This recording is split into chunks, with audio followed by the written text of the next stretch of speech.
என்னுடைய அப்பாவை எடுத்துட்டீங்களாலும் சரி, இல்ல உங்களுடைய அப்பாவை எடுத்துட்டீங்கனாலும் சரி, அவங்க கிட்ட போய் ஸ்டாக் மார்க்கெட்ல இன்வெஸ்ட் பண்ணியிருக்கீங்களான்னு கேட்டீங்கன்னா, 99% யாருமே அதுல பண்ணியிருக்க மாட்டாங்க. அவங்களோட இன்வெஸ்ட்மெண்ட் எல்லாம் தங்கம் அல்லது இடத்தை நோக்கி தான் இருந்திருக்கும். அப்போ முதல் தலைமுறை ஒரு புது வகையான இன்வெஸ்ட்மெண்ட்டை நோக்கி இங்க நகர்றாங்க.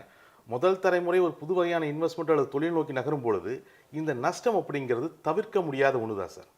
ஓகே, நீங்க இது இது எதுக்கு வேணாலும் நீங்க பொருத்தி பார்க்கலாம். ஒரு விவசாயத்துக்கு பொருத்தி பார்க்கலாம்.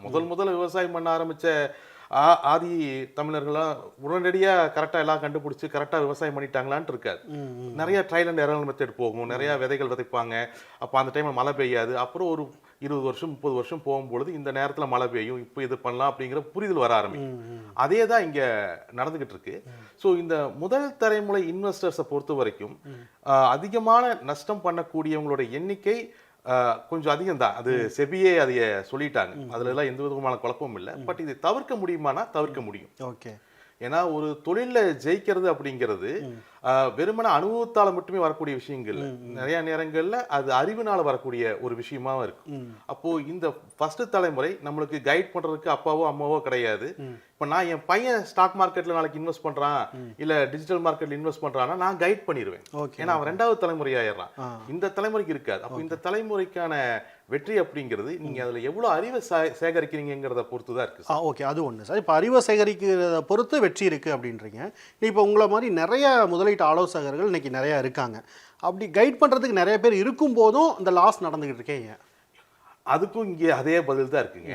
ஏன்னா இங்க நிறைய பேர் அறிவும் இன்டெலிஜென்ஸும் ஒண்ணு நினைச்சுக்கிறாங்க. ஓகே ஓகே, இங்க ஒருத்த அறிவாளியா மாறுறதும் புத்திசாலியா மாறுறதும் வெவ்வேறு.